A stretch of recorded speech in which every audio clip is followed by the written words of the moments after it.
Good morning, everyone. I figured it was time for another video update. It's not a weekly review because I'm making this on a Monday for our Tuesday unit test, which you can see on the board right now. So we're going to go over some of the main things that I want you to be ready for on the test tomorrow. And like all the other reviews, you can use this to help you. We have a special guest behind me. He's going to be watching in. I don't know. I keep shutting this window and he keeps opening it. He just really wants to know what's going on in the review. So say hi. Hey. Hope you learned some Unit 4 history. I don't know. He's just here for the history. That's what he said. And he keeps asking for milk and cookies, but I don't have any. So we're going to get started with our review. You can see on the board over here, we have some guys, looks like they're on strike, settle and strike. They want a living wage. They want a pension fund.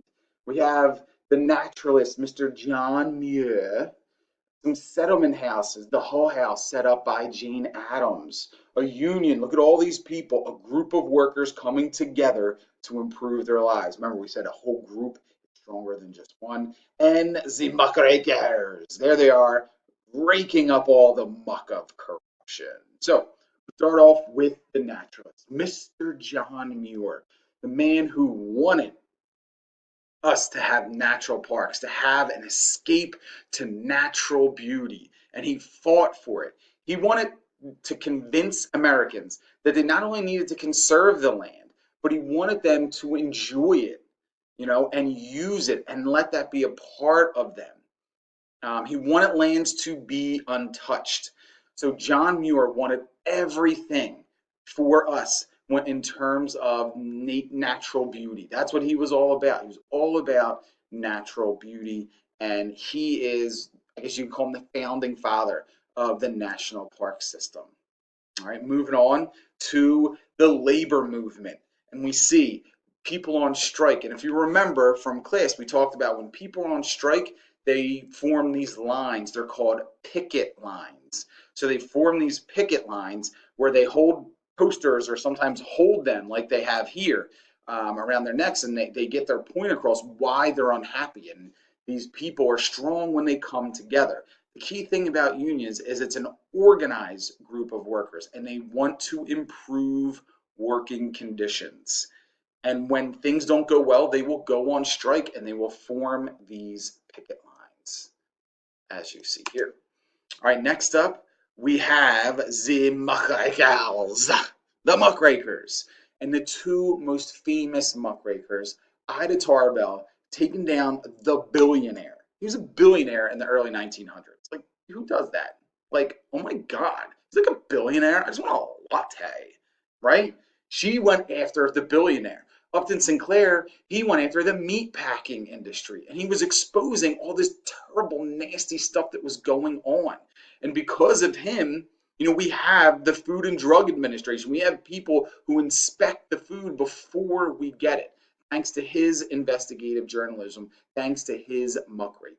So these two people went out, used their talents as journalists to expose these things for us, and made our country a better place because of it, because we have this free press.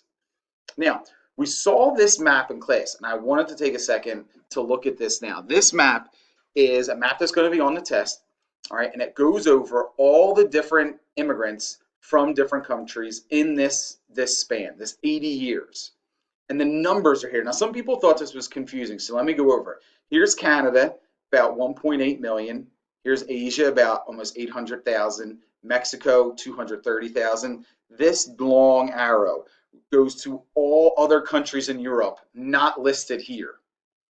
4.1 million in Italy, 5.3 million in Germany, 7.9 in Great Britain and Ireland. Yikes. Russia with 3.8, and Scandinavia, which is like Norway, Sweden, 1.95, so almost 2 million. So just so you know on this map, it's going to ask you something about this. That's what those numbers represent. Just want to make sure we were clear on that. I didn't want it to be confusing on the test. Next up, we have the Hull House and settlement houses. Jane Addams created these, not only for immigrants, but for poor people. So they had somewhere to go and they had people helping them. Because at this time, guys, there were so many immigrants, especially they're coming from other countries. They want to come here, they hear how great it is, but they need help. They don't speak the language, they have next to nothing. They need help. And Jane Addams, the first female American to win the Nobel Peace Prize, was the one who started up the Hull House, which was made for these people to get them accustomed to living in the United States.